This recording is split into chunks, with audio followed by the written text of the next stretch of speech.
Drive home was supposed to take 4 hours. It took 11, not because of traffic, because somewhere around mile marker 40 on I-10, my rear axle decided it was done. Just done. I pulled over onto the shoulder, put my hazards on, and sat there in the dark watching 18-wheelers shake the whole cab as they blew past me. I'd been out in Odessa for 6 weeks. Pipeline maintenance work. Not glamorous, not something I'd planned on doing at 51 years old.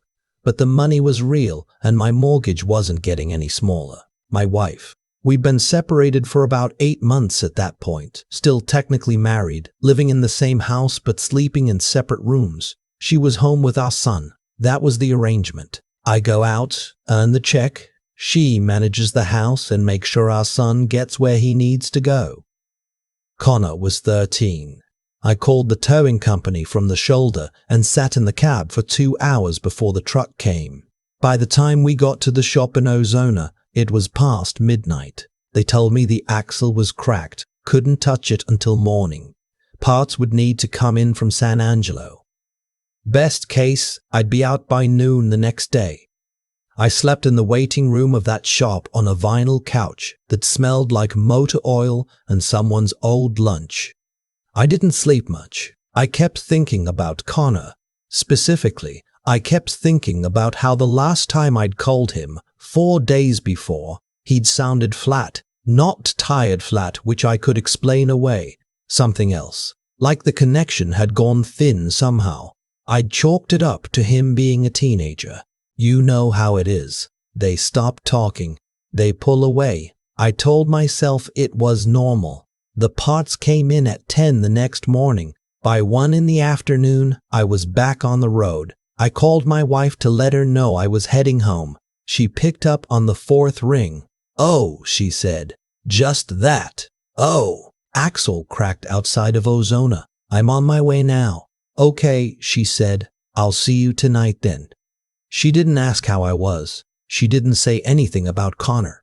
I didn't think much of it right then. That was just how things were between us. I got home at 6:47 in the evening. The house was quiet in a way that felt off. Her car was in the driveway. I came inside, set my bag down, and called out. She came out of the kitchen holding a dish towel. "Where's Connor?" I said. "He's at the program," she said. "What program?" She looked at me for a second before she answered. "The leadership program, I told you about it." She hadn't. I would have remembered. I asked her what she was talking about, and she explained it.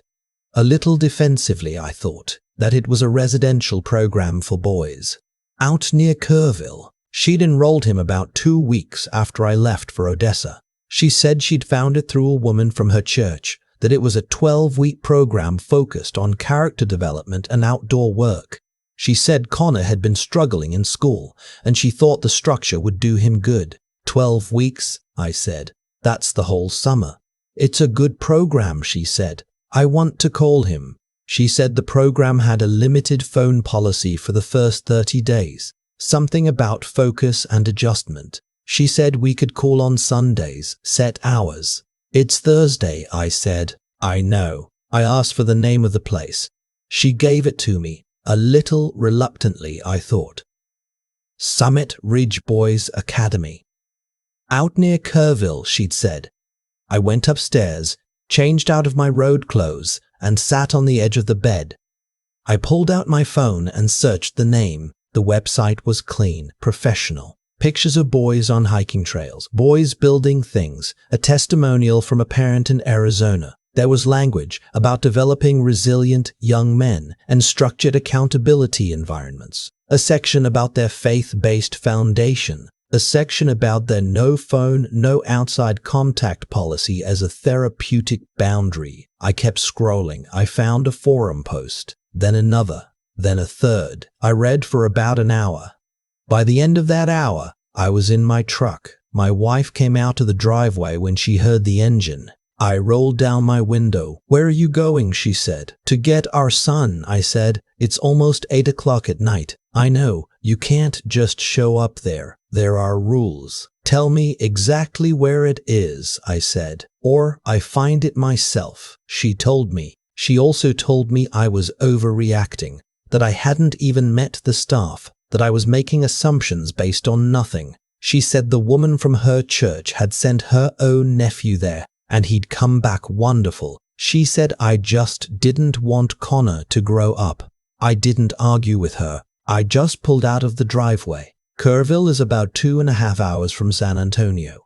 I got out there around 10:30 at night. The address she gave me took me off the main highway, down a county road, and then down a gravel road that ran through cedar brush and scrub oak for about 3 miles. No lights, no neighbors. At the end of the road, there was a gate with a padlock on it and a sign that said Summit, Rage HME, Padami, Piravate, Property, No Unauthorized Entry. I sat there with my headlights on, looking at that gate. There was a call box on the post. I pressed the button. Nothing happened. I pressed it again and held it. A man's voice came on, groggy, like I'd woken him up. He told me the facility was closed to visitors, that visiting hours were on the first and third Saturday of each month, that I needed to call the main office number to schedule. I told him my name, and I told him my son's name, and I told him I was his father, and I was there to see him. He told me that wasn't possible tonight. I sat in my truck for about 5 minutes after that. Then I drove back down the gravel road, turned around where it met the county road, and parked about a 1/4 mile from the gate in the dark, with my lights off. I'm not proud of what I was thinking. I was thinking about that gate and whether I could get over it or around it, and what would happen if I did. I didn't do that. Instead, I drove back to the highway and found a motel in Kerrville, checked in, and sat on the bed with my phone and started making calls. I called the Kerr County Sheriff's Office and asked if they'd ever had any calls regarding Summit Ridge Academy. The woman on the line told me she couldn't provide that information, but suggested I file a welfare check request. I did that. She told me someone would follow up. I called a family law attorney in San Antonio whose name I'd had in my phone for months, since the separation started getting complicated. I left a voicemail at 11:15 at night and didn't expect to hear back until morning. I called my sister in Dallas. She listened to the whole thing. When I was done, she said, "Something isn't right about this." She asked me to send her the name of the place. I did. 20 minutes later, she texted me back a link to a message board. Not the forum I'd found earlier, a different one, where there were detailed posts from parents and former residents. I read them one by one. I didn't sleep that night. At 7:15 the next morning, the attorney called me back. Her name was Patricia Ewan. She'd helped me with the separation paperwork, and I'd always thought she was the kind of person who said exactly what she thought. She asked me to describe the situation. I did. She was quiet for a moment. "Does the enrollment contract have your signature on it?" she said. "I don't think so," I said. "I never signed anything." "Then your wife enrolled him unilaterally. That's important. Do you have a custody agreement in place?" "We didn't. We were separated but hadn't formalized anything legally." "Okay," she said. "Here's the thing. Without a formal custody order, both of you technically have equal parental rights. If she enrolled him without your knowledge or consent, you have grounds to challenge it. And if the facility is refusing a biological parent access to their minor child, that starts to look like something else entirely." She told me to document everything, not to go back to that gate alone, and to call her when I had more information. At 9 in the morning, a deputy from the sheriff's office called me and told me they'd conducted a welfare check the previous evening, apparently after I'd left the gate, and that the staff had shown them around, and the deputy had spoken briefly with my son and found no signs of immediate distress. "Briefly," I said. "That's standard for a welfare check. Did he seem okay? Did he look okay?" "The child appeared to be in adequate condition." "Yes, sir. Adequate. That was the word he used." I asked if the deputy had been inside the facility, inside the actual buildings. He said the staff had walked him through the common areas. I asked if he'd spoken to my son privately. There was a pause. "The staff were present," he said. "So no," I said. Another pause. "Sir, if you have specific concerns about the welfare of a minor, you can contact Child Protective Services directly." I called CPS. I filed a report. The woman on the line told me an investigation could take up to 72 hours to initiate. I was not going to wait 72 hours. I called Patricia Yuen back and told her what the deputy had said and what CPS had told me. She was quiet for a second and then she said, "I can file an emergency motion for access this morning. Given the circumstances, no custody order, no consent from you, a facility refusing parental access, a judge might grant a temporary order that would compel them to produce your son to you today." "Do it," I said. She filed at 10:15. By 1 in the afternoon, she called me and said we had a temporary order. I drove back out to that gravel road with the court order on my phone, a copy in my hand, and Patricia Yuen on speakerphone.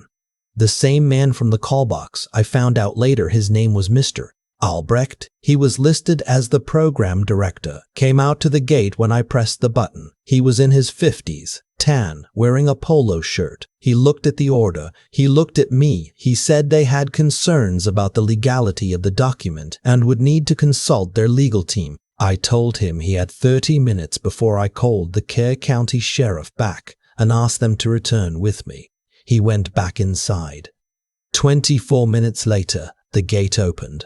I drove up toward the main building. It looked like a camp in the way that a camp looks before you know what's happening inside it. Low wooden buildings, a flagpole, some kind of garden or work area off to the right side with raised planting beds. As I parked, I looked toward those beds. There were boys working in that garden, 6, 7 of them in the July heat. It was 96 degrees that day. I remember because I'd looked at my weather app in the parking lot of the motel that morning. Mr. Albrecht met me at the door to the main building. A woman stood behind him. He began explaining their programming model, their structured outdoor engagement curriculum, the research-backed value of purposeful physical work for adolescent development.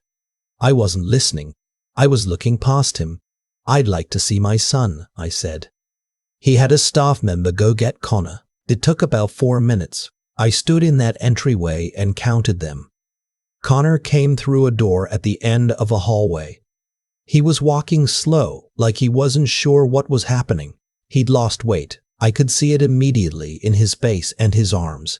His lip was cracked on one side. He had dark circles under his eyes and a small scrape on his left forearm that had scabbed over. He was wearing a t-shirt that wasn't his, khaki shorts I didn't recognize. He saw me. He stopped walking, and then his face did something I don't have words for, like relief and exhaustion and something breaking all at the same time. "Dad," he said. His voice came out uneven. I crossed the hallway in about 3 steps. I got down to his level and put both hands on his face, and I looked at him. "You're okay," I said. "I've got you," he said. "They told me you knew I was here. They said you and Mom had agreed. They said if I called you, you'd tell me to stay." I didn't say anything to that, not right then. I told Mr. Albrecht I was removing my son from the facility. He began saying something about 30-day notice clauses and enrollment agreements and financial obligations. I handed him the printed copy of the court order and told him to talk to my attorney. Patricia Yuen was still on speaker. She said her name and told him any communications about outstanding financial matters could go to her office. I walked my son to my truck. We were almost to the gate when Connor stopped walking. I looked back at him. "There's a kid in my bunkhouse," he said. "His name's Eli. He's 11. He threw up twice last week and they wouldn't let him call his parents. He told me his mom doesn't know what this place is actually like." I stood there for a second. "What bunkhouse?" I said. We went back. It took another 40 minutes. I told Mr. Parent. Albrecht wasn't leaving until I saw every child on the property and until someone from the sheriff's department arrived. Patricia Yuen, still on my phone, advised him in clear language about his exposure if it turned out a child had been denied medical care. The deputy arrived at 4:15. With him came a second deputy and, a little while later, a woman from the Kerr County CPS field office who had apparently driven out after my call earlier that morning. I sat with Connor in my truck with the AC running while they went through the facility. He slept for about 40 minutes, which told me everything I needed to know about how he'd been sleeping.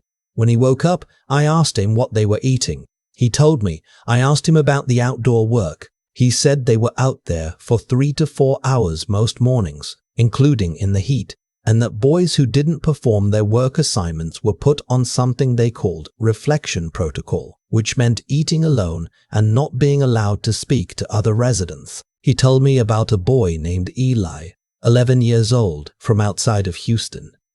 His parents were separated too.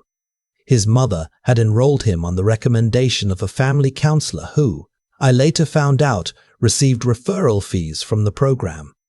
Eli came out with the CPS worker. About an hour later, Connor watched him walk out of the building. He looked at me. "Is he going home too?" he said. "Working on it," I said. Eli's mother drove out from Houston that evening. I stayed until she arrived, and I saw her put her arms around her son in that parking lot. She didn't know. She genuinely had no idea what the place was. She'd thought she was helping him. I've thought about that a lot since then. The legal situation moved slowly at first, and then all at once, CPS opened a full investigation within the week. The state licensing board, which apparently had issued the facility a residential childcare license 4 years prior, opened a separate inquiry. 3 other families came forward after the news ran a short piece on it 2 months later. The facility stopped taking new enrollments quietly, and by October it had closed. The program director, Mr. Albrecht, was charged with several counts related to child labor and unlicensed therapeutic practice. I testified at a preliminary hearing. So did Connor. My wife cooperated with the investigation. She told them she hadn't known the conditions inside, and I believed her, though I'm not sure that fully excuses it. She'd been told what she wanted to hear by someone she trusted, and she hadn't asked enough questions. The family counselor who gave the referral, she lost her license. Our divorce was finalized in November. Connor lives with me full-time. He's in 8th grade now, doing all right. He's in a soccer league on Saturday mornings, and he's taken to cooking of all things. He spent 2 weeks last summer teaching himself to make pasta from scratch. He'd leave these little balls of dough on the counter to rest, then roll them out thin, cut them into strips by hand. He said his favorite part was seeing if they held together when they went in the water. A lot of people, when I tell this story, ask whether I'm angry. At my wife. At the place. At the counselor who recommended it. And honestly, yes. There was a long stretch of months where I was angry in a way I didn't know what to do with. But the thing I keep coming back to isn't the anger, it's the axle. If the axle hadn't cracked, if it had cracked a week later, or not at all, if I'd gotten home on schedule, gone back out to Odessa in 2 weeks like planned, and not known for another month and a half, Connor would have been there the full 12 weeks, and Eli might still be there. I don't say that because I think I did something heroic. I pulled off a highway because my truck broke down. That's it. That's the whole beginning of it. A cracked axle on a county road in Ozona, Texas at 10:15 on a Tuesday night. My son says he doesn't think about it much anymore. I believe him. I also believe that he thinks about it more than he says, and that's okay. He doesn't owe me his processing. He doesn't owe anyone a tidy resolution. What I know is that he rolls out pasta on Sunday mornings and he lets it rest, and then he checks whether it holds together in the water. And every single time, it does. There's a version of this story where the axle holds, where I finish my 6 weeks in Odessa, collect my check, drive home on schedule, and don't know anything is wrong for another month and a half. Connor finishes the 12 weeks. He comes home quieter than before. I chalk it up to growing up. He never fully tells me what it was like inside that place, because by then the distance between the experience and the telling is too long. And kids have a way of burying things they don't have language for yet. That version of events was close. It was probably 3 inches of cracked metal away from being the one that actually happened. I think about that when people ask me whether I'm glad it worked out. Glad isn't really the word. What I feel is something closer to a permanent awareness of how thin the margin was. And what I've learned from sitting with that is something I didn't expect, that doing the right thing usually doesn't look like a decision. It looks like being awake enough to act on what you're seeing, even when it's inconvenient, even when it's the middle of the night, even when someone you trusted is telling you you're overreacting. That's not luck. That's a choice, made in real time, under pressure. When Connor told me that facility had lied to him, that they'd told him I knew where he was, that I'd agreed to all of it, what broke in me wasn't just anger. It was the recognition that a child's trust in a parent can be weaponized, that someone had looked at my 13-year-old son and calculated that the easiest way to keep him compliant was to make him believe he'd been abandoned. And it had worked. For 14 days. He believed it. He'd been sitting in that heat, doing that work, eating what they gave him, and somewhere in the back of his mind he'd been trying to reconcile the father he knew with the one they'd described to him. That's what those places rely on. Not force, exactly. Confusion. They understand that a kid who doubts himself and doubts the people who love him will not resist. The cruelty isn't always loud. Sometimes it's just a slow, quiet dismantling of a child's sense of what's real. What I had to give Connor after we drove away from that gate wasn't a speech. It wasn't a lesson. It was just presence, consistency, showing him over months that I was still the same person. That's the slow work, the part nobody films, the part that doesn't have a resolution moment. It's just Tuesday, and you're there, and then Wednesday, and you're still there. Ellie going home that evening, watching his mother hold him in that parking lot. That mattered to me in a way I didn't fully understand until later. Connor had asked me to go back for him. A 13-year-old in the middle of his own crisis had thought about someone smaller than him. I don't take credit for that. That's just who my son is. But I think part of raising a kid with that kind of instinct is letting them see that you act on yours, even when it costs you something. Connor rolls out pasta on Sunday mornings now and checks whether it holds together in the water. Every time it does.